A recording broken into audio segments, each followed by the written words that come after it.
When I say open world games, what comes to mind? They're pretty common now, but not all of them let you control things like these games do. We're going to be going over open world games that give you full control of everything. Basically, God mode. Welcome to Chaos Gaming, everybody, and let's kick things off with Crackdown. That's a game that was released 13 years ago. Yes, for the Xbox 360, and then it had two really crappy sequels over the next 13 years.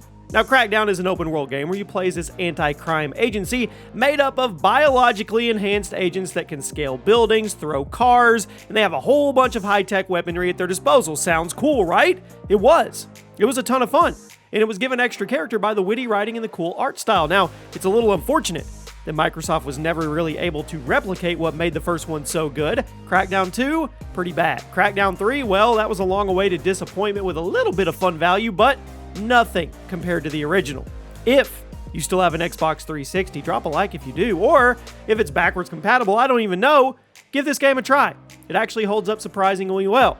Guys, do me a favor, turn on those notifications. We are trying to get over 30% of the Team Chaos subscribers to see the videos. Right now, we're at almost 70% people, they're watching the videos, but they're not subscribed. Share it with a friend, and let's get on with this. Hitman. Yes, now it isn't a traditional open world game. There's not one big giant map that you can explore. Instead, each mission will drop you into this new smaller sandbox where you can just go nuts. Once you're in that smaller sandbox, you pretty much have complete control over what happens next, and that's what makes these games so enticing. You're given a target who needs to be taken out, but the rest of it is up for you to figure out. Will you run right in? Will you kill the guy but risk getting caught? Will you play it slow and wait for him to be alone and then risk him getting away? The Hitman games give you complete control over how you complete your objectives, and even though it's not a traditional open world game, I thought it was deserving of a spot today thanks to the open levels and the sandbox style mission layout. Next up is Fortnite. Now don't hate on me. Fortnite's creative mode is really good. I mean, the base game already had a lot of creative value to it, but when Epic Games they released the creative mode, things went up a level. Creative mode basically lets you go wild with everything, including the base games. You create your own maps, modes, mechanics, everything.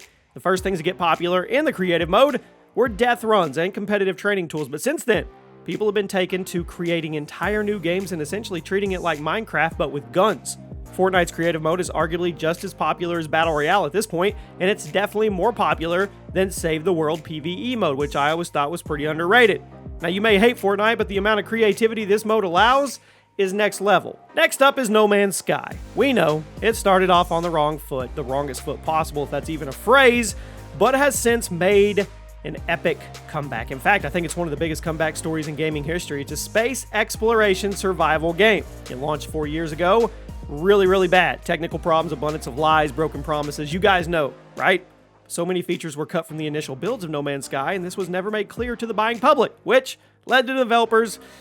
They got in some hot water. But over the following years, the devs not only updated the game relentlessly to get all the initially promised features in there, but they went above and beyond. Today, No Man's Sky is one of the most popular sandbox games in the world thanks to the abundance of content and the plethora of ways to play it. So I don't agree with the way No Man's Sky launched, and I definitely don't agree with the whole ship it now, fix it later trend in gaming. But the game's current state should be commended. At number 6 is Fallout 4 with mods. Now, Fallout 4 Basic was pretty disappointment for a lot of people, but after a few months on the market, modders had essentially created an entirely new experience from the groundwork laid by Bethesda. Now, the base game didn't have very many choices. While it was visually beautiful, the story and the gameplay loop were heavily criticized for their departure from the series' RPG roots. But if you check out the various mods available for Fallout 4 now, you can get something much closer to what you'd expect from a Fallout title. Better dialogue, options, bug fixes, improved mechanics, a whole lot more. It's amazing what mods can do to improve a game like this. So no, Fallout 4 isn't that great of a game, but if you have the right mods installed, it's good. And it's kind of crazy that the modders saved this game. At number 5, Minecraft. Duh, right? I mean, first released in alpha 11 years ago for PC and then officially launched 2 years later. Nobody knew what it was going to be. It quickly found itself on every platform. It sold millions and millions of copies a month until it found itself becoming the best-selling game of all time with over 200 million units sold. Now, there's a few ways to play vanilla Minecraft, but each of them gives you an insane amount of freedom over what you're going to do with the tools. Then, if you want to get into mods and user-generated content, you basically have an endless list of games to play and maps to explore. It blew up because of the amount of freedom it gives the player. And while it may not be as structured or intricate as other games on this list, it definitely deserves a spot thanks to the amount of freedom you have as a player and the practically infinite amount of content. At number 4, Saints Row the entire series. It started out as a blatant ripoff of Grand Theft Auto, but it has since carved out its own identity and made itself one of the most beloved sandbox franchises in gaming. Now, GTA tends to keep things at least a little bit realistic and grounded. Saints Row, no. Complete opposite direction. It embraces the wackiness of sandbox games and even incorporates things like aliens, superpowers, and ridiculous sci-fi weaponry. Each Saints Row game got more and more ridiculous while still telling super entertaining stories and having addicting gameplay. And personally, I think 3 and 4 are the best games in the series, but this is one of those things where everybody's going to have their own opinion. So you let me know in the comments, which Saints Row game did it the best? And I'll see just how heated the debate gets. At number 3, Far Cry 5. Now, I don't think Far Cry 5 is the best Far Cry game, but I do think it's the best sandbox, and I think it deserves a spot on today's list.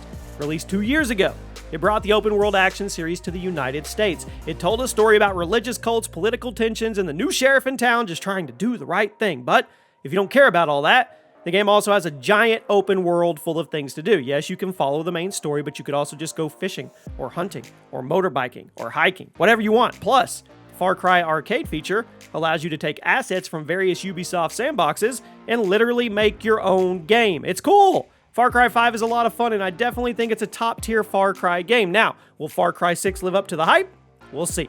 At number 2, Grand Theft Auto the series basically laid the foundation for that open world games, what they're going to be, what they are, what they used to be, what they will be. GTA 3 was the first fully 3D game in the series, and it was admittedly pretty bare bones by modern standards, but it was a technical marvel, and it still holds up pretty well as an action game. After that, we got one classic right after another. Vice City, San Andreas, GTA 4, GTA 5, boom, boom, boom.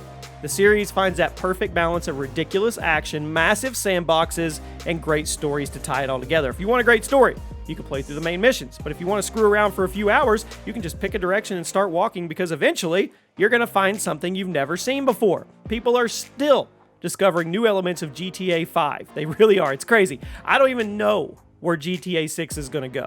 And at number 1 today, Just Cause the entire series. The series that made a name for itself by letting you do whatever the heck you wanted to. It's one of those purely fun franchises. It really is. The series started back 14 years ago.